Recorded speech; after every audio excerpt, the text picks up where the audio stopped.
Je retrouve des morceaux d'aliments intacts dans mes selles. Pourquoi? Bonjour à vous et bienvenue dans cette nouvelle vidéo. Je suis ravie de vous retrouver aujourd'hui pour cette nouvelle vidéo où on va parler des aliments qu'on peut retrouver intacts dans nos selles. Si vous ne me connaissez pas et que vous me découvrez pour la première fois, je m'appelle Coralie Béguin, je suis naturopathe spécialisée dans les troubles digestifs chroniques. J'accompagne toutes les personnes qui ont des problématiques de digestion, aussi bien au niveau de l'estomac, des troubles de la digestion haute ou au niveau également du ventre et tout ce qui concerne les maladies inflammatoires du côlon telles que la rectocolite hémorragique ou la maladie de Crohn.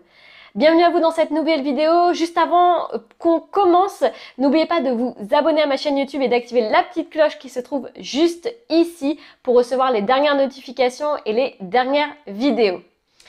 Alors, je voulais aborder un sujet qui est pour moi très souvent en fait oublié, c'est le fameux fait en fait de retrouver des morceaux d'aliments intacts, non broyés dans vos selles.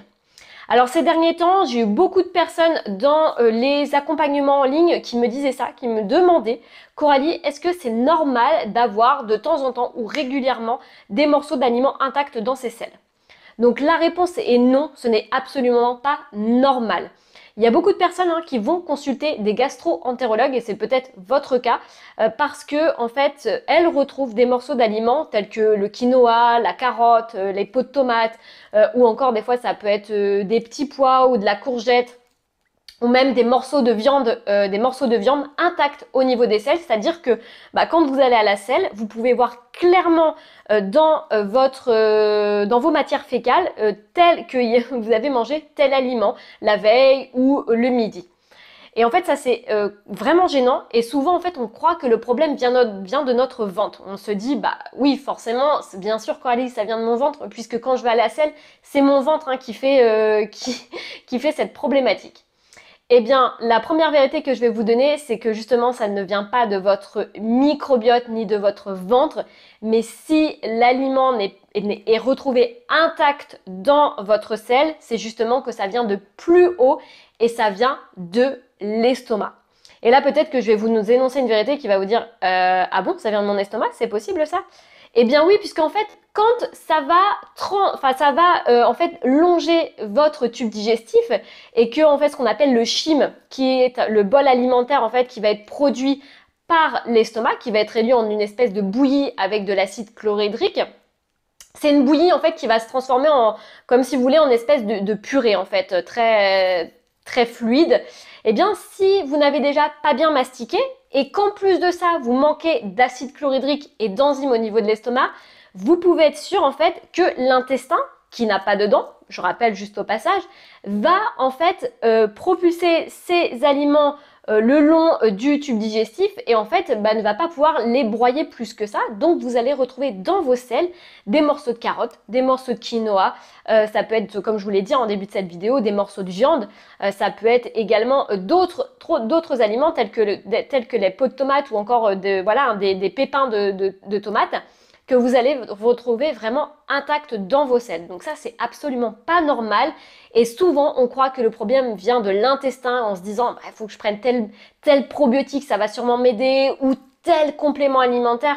Non, mais je peux vous garantir qu'après avoir vu tellement de personnes en consultation et tellement dans les programmes en ligne, je peux vous assurer que cette problématique ne vient pas de votre intestin, mais vient de plus haut, de l'estomac.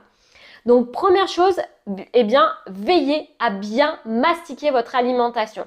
Le côlon n'a pas de dents, encore moins l'anus, donc déjà si on veut bien digérer, bien absorber les nutriments, eh bien il va falloir bien mastiquer et transformer en bouillie.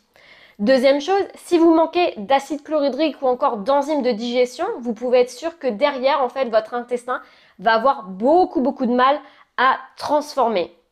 Et ça, j'en parle beaucoup dans le dernier programme que j'ai sorti justement sur comment en finir avec les problématiques de ballonnement et de ventre gonflé en 21 jours. Je vous donne un test à faire justement par rapport à cette acidité de l'estomac. Et on se rend compte que les personnes justement qui ont trop peu d'acide chlorhydrique et un estomac trop faible dû à des mauvaises combinaisons alimentaires, un estomac qui peut être lésé par un trop plein de crudité et un trop plein de froid au niveau de la sphère digestive, vont avoir beaucoup plus de mal à digérer et donc on va retrouver des morceaux d'aliments intacts encore une fois.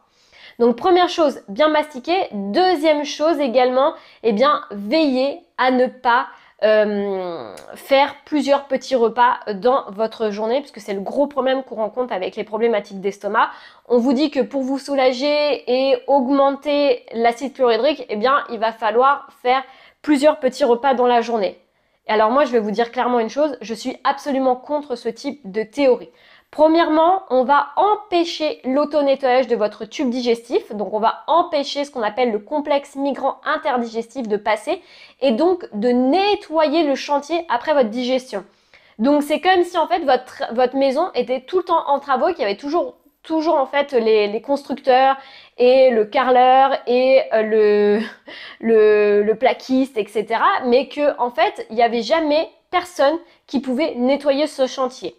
Eh bien en fait, au niveau de votre tube digestif, c'est exactement pareil. Personne ne peut nettoyer ce chantier et malheureusement, après la digestion, il y a des petits morceaux d'aliments qui peuvent rester coincés ou en tout cas, on a besoin de retrouver un aspect sain pour justement préparer la prochaine digestion. Et si malheureusement, vous n'avez pas de temps de repos entre les repas, eh bien c'est le serpent qui se mord la queue, c'est-à-dire que vous êtes tout le temps en train de digérer.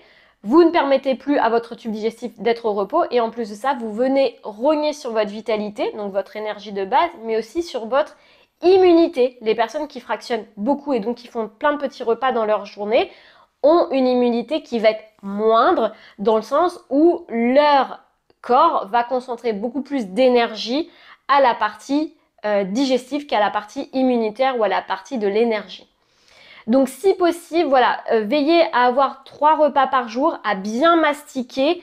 Et puis quand vous voyez dans vos selles que vous avez des aliments que vous ne digérez absolument pas, qui passent intacts, que vous pouvez retrouver vraiment l'intégralité de l'aliment, eh bien supprimez-les pendant un temps, pendant l'espace de 1 à 2 à 3 mois et faites une réintégration partielle pour voir comment ça se passe justement au niveau de votre digestion. Ça sert à rien de forcer, de se dire bah si je veux quand même manger cet aliment puisque c'est plein de nutriments, plein de vitamines, mais qu'en fait votre estomac et votre côlon ne les absorbent pas.